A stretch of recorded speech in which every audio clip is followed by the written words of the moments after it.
Bonne nouvelle pour la rentrée académique 2022-2023, l'École supérieure d'administration, d'économie, de journalisme et des métiers de l'audiovisuel ESAE vous ouvre les portes de ses différents sites. À Gbedjourmende, à Bomé-Calavi, à Kpakpa et même à Parakou, l'université ESAE vous offre des bons d'études et des demi-bourses dans toutes ses filières en licence 1, 2 et 3. Et pour les 100 premières inscriptions en master 1 et 2, bénéficiez des demi-bourses. Nouveau bachelier, vous avez au moins la mention assez bien, inscrivez-vous vite à ESAE et bénéficiez d'un bon de 50 000 francs CFA. Étudiants, étudiantes et nouveaux bacheliers, payez 200 000 francs CFA en sciences de gestion, sciences économiques, sciences juridiques et en administration des affaires en licence 1, 2 et 3 et 500 000 francs CFA en master 1 et 2, 250 000 francs CFA en administration générale, administration des finances, journalisme et métiers de l'audiovisuel en licence 1, 2 et 3 et 600 000 francs CFA en master 1 et 2. Alors, inscrivez-vous vite et profitez des offres exceptionnelles mais également d'un enseignement de qualité à l'université d'excellence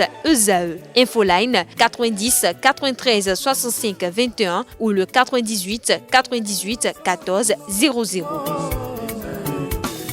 ESAE, l'excellence à un nom.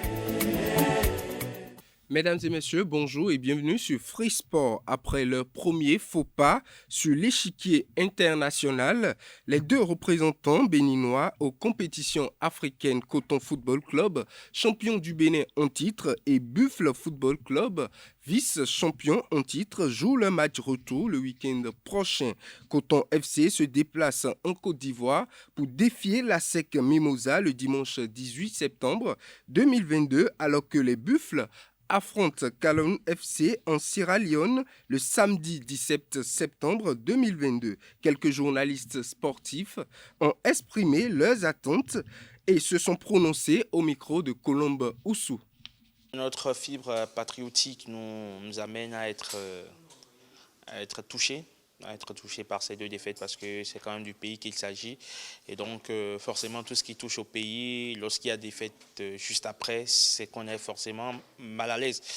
Mais lorsqu'on fait une analyse profonde et une analyse rationnelle, je crois qu'on est à notre place. Buff aurait pu gagner, pu remporter le gain de la partie. Tout avait quand même bien commencé pour les protégés du coach Aminou Arona, mais qui ont démarré cette rencontre les deux pieds sur l'accélérateur, mais par la suite, les joueurs ont péché, par naïveté et par manque d'expérience. Les attaquants, en parlant d'inspiration, ne sachant pas marquer de but, tout simplement à l'arrivée, une défaite. Le lendemain, quelques jours plus tard, Coton FC, qui était annoncé comme un grand club, un club qui peut rivaliser d'ardeur et de détermination avec le géant ASEC, a tout donné. Mais malheureusement, ça n'a pas suffi pour terrasser les oranges et noirs, les académiciens venus de la Côte d'Ivoire. Nous ne voyons pas forcément le score, comme l'a dit Moussa Latondi, mais voyons dans la production, dans le contenu. On a vu du bon.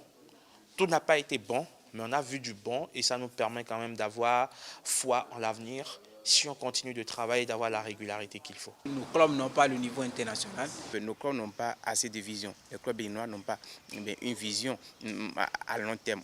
On rêve seulement grand. On va sur l'aire de jeu, le contenu n'y est pas. C'est-à-dire, si vous prenez par exemple l'équipe d'ASEC, vous allez sentir que ça circule, ça roule bien et ça communique. Ce qu'on n'a pas véritablement vu du côté de Coton.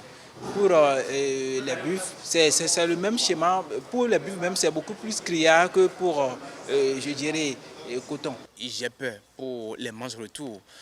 Pour Buffle, un résultat à Moronvia samedi prochain, je doute.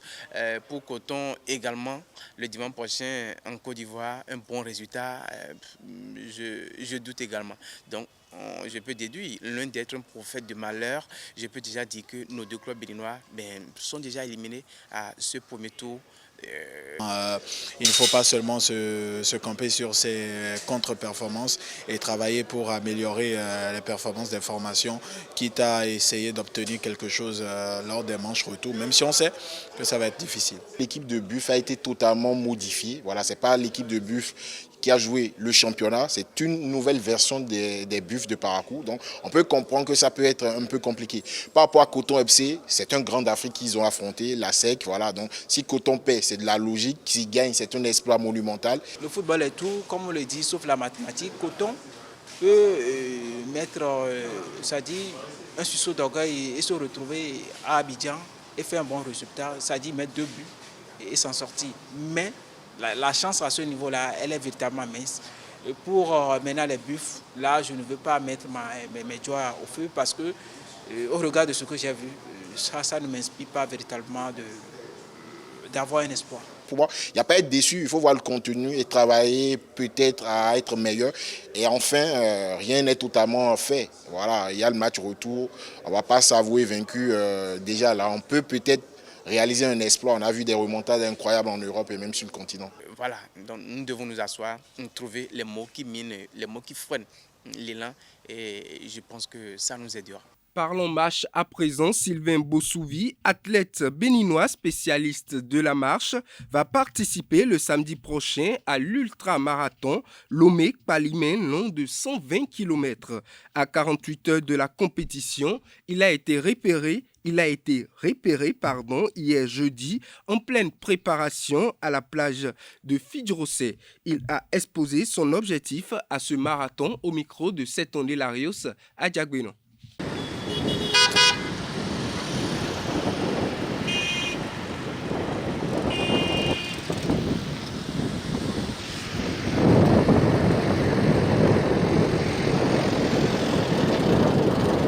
Pour répondre présent à cette journée, je me préparais depuis en faisant ce que j'ai l'habitude de faire, courir et aller sur la longue distance.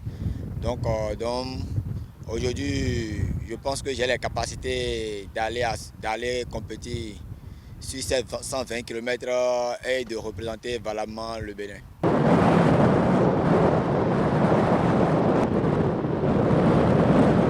L'objectif à Lomé, c'est de finir parmi les médailles.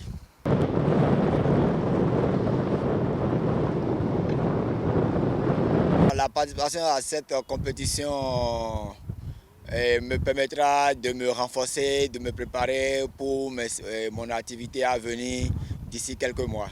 Rappelons que Sylvain Bossouvi est l'homme qui a fait le tour du Bénin à la marche en 45 jours dans le cadre de la célébration des 60 ans de l'indépendance du Bénin. Souhaitons bonne chance à l'athlète.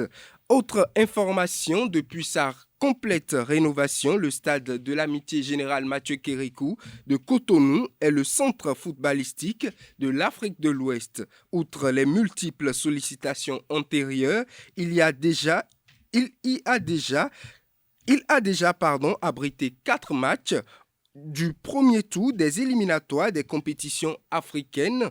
Dans le mois de septembre, plusieurs pays, dont la Côte d'Ivoire, ont livré des matchs sur le stade d'IGMK de Cotonou. Son capitaine, Serge Aurier, a apprécié la pelouse du stade béninois. Il est au micro de nos reporters. Ouais, écoutez, déjà merci pour l'accueil parce que on est content de revenir ici. On a passé des bons moments avec les Béninois à l'hôtel.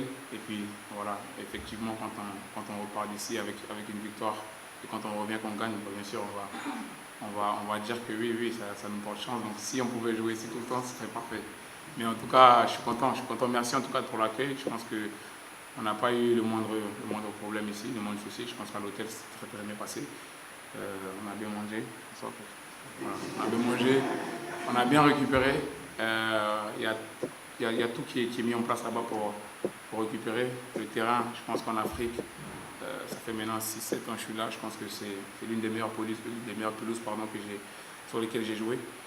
Donc voilà, on est fiers de revenir ici. C'est un pays voisin, donc on va dire on est frères. Et puis c'est gentil de nous prêter toutes ces infrastructures pour pouvoir gagner. Donc voilà, merci beaucoup pour votre accueil. Et puis c'était à refaire, je pense que tout le monde est d'accord qu'on... Et pour finir cette édition, une nouvelle fait couler beaucoup d'encre et de salive du côté du Venezuela depuis le mercredi. Samson Akinola est annoncé avec insistance en première ligue égyptienne. Le Béninois devrait signer avec le Zamalek dans les prochaines heures. Selon le journaliste vénézuélien Elias Lopez, les négociations sont très avancées entre Caracas et son homologue égyptien. Il évoque un accord de plus d'$1 million pour l'attaquant béninois qui a rejoint le club de Caracas gratuitement il y a de cela 2 saisons. Mesdames et messieurs, c'est tout pour Free Sport.